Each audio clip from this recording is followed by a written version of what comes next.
నమస్తే, welcome to legend TV. Final అయితే తెలంగాణ రాష్ట్ర బడ్జెట్ అయితే అనౌన్స్ చేయడం జరిగింది.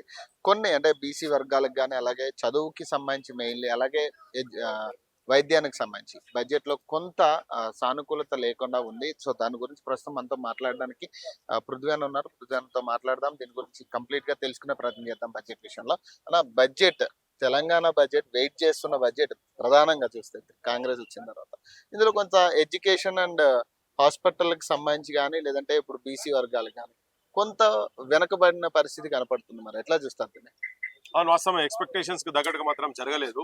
వాళ్ళైతే తెలంగాణ ప్రజలకు అధికారంలోకి రాకముందు ఏ వేదిక మీద ఉన్న మాట్లాడినా గానీ ఎడ్యుకేషన్ అండ్ హెల్త్ అనేది మాది ప్రధానమైన అంశాలు చెప్పిండ్రు. తర్వాత ఈ కులగణన అంశాలు కావచ్చు, వాళ్ళు డిక్లరేషన్స్ పెట్టింది, వ్యవసాయం కావచ్చు, డిఫరెంట్. సో ప్రధానంగా ఫోకస్డ్ అంశం మాత్రం తెలంగాణ పోరాటము, తెలంగాణ జరిగినటువంటి బలిదానాలు కావచ్చు. మొదటి నుంచి ముల్కీ నాన్ ముల్కీ మూవ్మెంట్స్ కూడా వచ్చినాయి. ఎందుకంటే ఇక్కడ ఈ ప్రాంతం ప్రజలకు ఇక్కడ ఉద్యోగాలు ఇక్కడ వాళ్ళకి రావాలని చెప్పని, ఈవెన్ సపరేట్ అంటే కలపాలనే చర్చ జరిగినప్పుడు దాదాపు 23-24% ఆంధ్ర లిటరసీ రేట్ ఉండే, తెలంగాణకు మాత్రం జస్ట్ 4%, అరౌండ్ 4% ఎంతో ఉండే. సో విద్య అనేది, తర్వాత ఉద్యోగాలు అనేది ఒక ప్రధానమైన చూసుకున్నారు. సో తెలంగాణ పోరాటమే దాంతో వచ్చింది. ఈవెన్ జీవోలు డిఫరెంట్, 16 జీవో కావచ్చు, జీవో 36 కావచ్చు.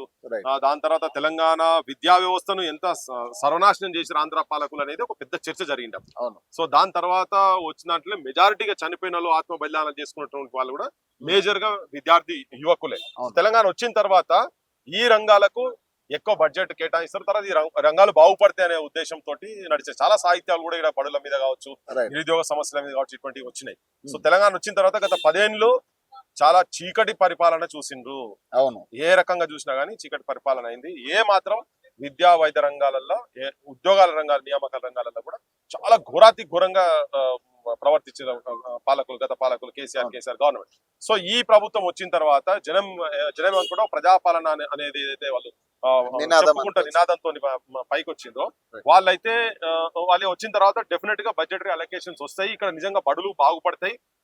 ఇక్కడ ఎక్కడ మాట్లాడినా గానీ ఉద్యోగ సమస్య, యూనివర్సిటీల కాడికి వచ్చి బేసిక్ అమ్యూనిటీస్ కూడా లేవు, బేసిక్ ఫెసిలిటీస్ కూడా లేవు, కనీసం బాత్రూమ్ కూడా లేవు బడులలో అనేది అయితే మేము కూడా చాలా బడులు తిరిగినాం, బడి నిద్ర అని చెప్పి, హాస్పిటల్ నిద్ర అని ఇవన్నీ తిరిగినాం. సో దాంతో మొత్తం ఎక్స్పోజ్ అయిన తర్వాత వీళ్ళు ప్రామిస్ చేసిండ్రు బడ్జెట్ లో, వీళ్ళు వాళ్ళ బడ్జెట్ లో 15%, అంటే వాళ్ళు మేనిఫెస్టోలో పెట్టిండ్రు 15%. National average is 15%. Kodari commission ప్రకారంగా 20% పెట్టాలని చెప్పి ఎప్పటి నుంచో చెప్తున్నాయి. డిఫరెంట్ కమిషన్స్ ఏ వచ్చినా చెప్తాను. సో 15% డెఫినెట్ గా బడ్జెటరీ అలొకేషన్స్ వస్తాయి. విద్యా, ఇప్పుడు నిన్న మొన్న పెద్ద చర్చ జరుగుతుంది. విద్యా కమిషన్ కూడా మేము వేస్తాము, వ్యవసాయ కమిషన్ కూడా వేస్తాం అనేది చర్చ జరుగుతుంది. సో విద్యా కమిషన్ వేస్తే నిజంగా కూడా 15% బడ్జెట్ కనుక ఇచ్చి నిజంగా ఒక ఎఫెక్టివ్ అధికారిని కనుక దానికి పెడితే ఉపయోగం జరుగుతుంది అనుకున్నాం. కానీ బడ్జెట్ చూసిన తర్వాత, అలొకేషన్ చూసిన తర్వాత ఏం లేదు, కొండంత రాగం తీసి ఏదో కూనిపాఠం వాడినట్టు ఉన్నది మొత్తం వీళ్ళు ప్రభుత్వం. గత ప్రభుత్వం గత బడ్జెట్ లో 6.57 ఉన్నది, ఇప్పుడు 7.31% అయింది. పెద్దగా ఇంక్రీజ్ అయితే 1% అసలు నెగ్లిజిబుల్. 1% కూడా కాదు, 1% ఎట్లయితే నెగ్లిజిబుల్. ఇప్పుడు జీతాలకు కొత్త రిక్రూట్మెంట్ అయిన వాటికి చూసుకుంటే ఆడికాడికే అవుతుంది 15-16 వేల కోట్లు దాదాపు జీతాలకే పోతున్నాయి కదా. సో నువ్వు ఎక్కడికెళ్ళి బాత్రూమ్ కడతావు, ఎక్కడికెళ్ళి నువ్వు సింగిల్ టీచర్ స్కూల్స్ లేకుండా ఎట్లా చేస్తావు, సింగిల్ క్లాస్ రూమ్ స్కూల్స్ లేకుండా ఎట్లా చేస్తావు, డబుల్ క్లాస్ రూమ్ స్కూల్స్ లేకుండా ఎట్లా చేస్తావు, యూనివర్సిటీలలో రిక్రూట్మెంట్ ఎట్లా చేస్తావు. 74% తెలంగాణలో ఓన్లీ టీచింగ్ సంబంధించినటువంటి వేకెన్సీస్ తెలంగాణలో ఉన్నాయి. అవన్నీ ఎట్లా ఫిల్అప్ చేస్తావు, దానికి ఫండింగ్ ఎక్కడ ఇచ్చినావు, పెట్టలే కదా. సో మాకైతే కంప్లీట్ నిరాశతో కూడుకున్నటువంటి బడ్జెట్ ఎక్స్పెక్ట్ చేయలేదు. మెయిన్ వాళ్ళు ఏం చెప్తున్నట్టు రైతాంగం ఎక్కువ ఫోకస్ చేస్తున్నాం, ఏమంటారు దాన్ని, మేము ఏదైతే పథకాలు పెడుతున్నామో పథకాల మీద ఎక్కువ ఫోకస్ చేస్తున్నాం అని వాళ్ళు చెప్తున్నారు.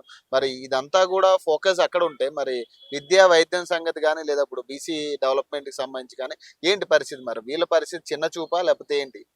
వాళ్ళకి ఇంట్రెస్ట్ లేదు. ఫస్ట్ జనం చదువుకోవాలి, విజ్ఞానవంతులు కావాలి.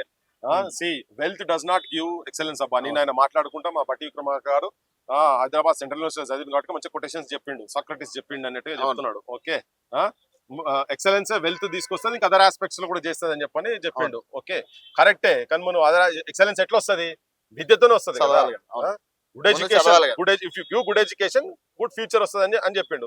నువ్వు గుడ్ ఎడ్యుకేషన్ వేసలేవు కదా, నువ్వు అసలు పునాదులే లేకుండా చేసి పడేస్తున్నావు కదా. కొటేషన్స్ ఎక్కడికి వెళ్ళి నువ్వు చదువుకున్న వాటికి నువ్వు అసెంబ్లీలో కూర్చొని కొటేషన్స్ చెప్పే స్థాయికి వచ్చినావు. కానీ నువ్వు ఇలా చూస్తే, ఇలా పేపర్లో చూస్తే నీకు డ్రాప్ అవుట్స్ ఎంత ఘోరంగా ఉన్నట్టు 22% ఇవాళ 14 to 18 ఇయర్స్ ఏజ్ క్యాప్ ఉన్నటువంటి వాళ్ళు డ్రాప్ అవుట్స్ అంత పర్సెంటేజ్ చదువు కూడా దూరం అయ్యే సిచ్యువేషన్స్ ఉన్నాయి. 68 to 69% 17 to 18 ఏజ్ గ్రూప్ ఉన్నటువంటి వాళ్ళు చదువుకోవాల్సిన వాళ్ళు అడ్మిషన్స్ ఉన్నా కానీ 15 రోజులు వాళ్ళు పోయి బయట పనులు చేసుకునే సిచ్యువేషన్స్ ఉన్నాయి. మరి దేని మీద ఎక్కువ ఫోకస్ చేయాలి?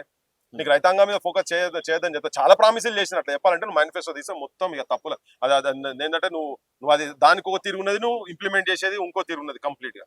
సో నువ్వు ఫస్ట్ నువ్వు బేసిస్ ఎడ్యుకేషన్ మీద నువ్వు ఇవ్వాల్సిన అవసరం ఉంది. ఏ కుటుంబానికైనా సగటుగా నువ్వు ఏం చేసినా ఏ స్కీమ్ అయినా కానీ నువ్వు ఫ్రీ ఎడ్యుకేషన్ కంప్లీట్ గా కేజీ టు పీజీ ఏదైతే ఉందో ఎంత చదువుకోవాలంటే అంత చదువుకున్నట్టు కాదు ఇస్తే గవర్నమెంట్ కనుక ప్రొవైడ్ చేస్తే 20-25,000 ఎడ్యుకేషన్ హెల్త్ గా బ్లైండ్ గా మర్చిపోవచ్చు నువ్వు ఆ కుటుంబాలకు ఇచ్చినట్టుగానే. సో నీ ప్రియారిటీస్ ఏంటి? నేను రిపీటెడ్ గా చెప్తున్నా, మళ్ళీ చెప్తున్నా, హైదరాబాద్ లో మెట్రో ఎక్స్టెన్షన్ ప్రోగ్రామ్స్ కాదు కావాల్సినవి, మూసీ సుందరీకరణ కాదు. మూసీ సుందరీకరణకి ఎక్కడో థేమ్స్ నది లెక్క చేస్తాను అది కూడా అడిగిన ఆయన. అక్కడ ఎంత విజ్ఞానవంతులు ఉన్నారో అటువంటి విజ్ఞానవంతులు అక్కడ ఎట్లయితే విద్యా వ్యవస్థ ఉన్నదో అక్కడ ఎట్లయితే విద్యా వ్యవస్థ ఎట్లా ఫ్లరిష్ అవుతుందో విజ్ఞాన తెలంగాణ కావాలి, వికాస తెలంగాణ కావాలి, కానీ అజ్ఞాన తెలంగాణ సైడ్ తీసుకుపోయేటువంటి ప్రయత్నంలో భాగమే. దాంట్లో ఏంటంటే కార్పొరేటీకరణ చేసి కార్పొరేటర్స్ అంటే ఉన్నోళ్ళకే చదువు పరిమితం కావాలి, లేని వాళ్ళు ఎవరు చదువుకోవచ్చు.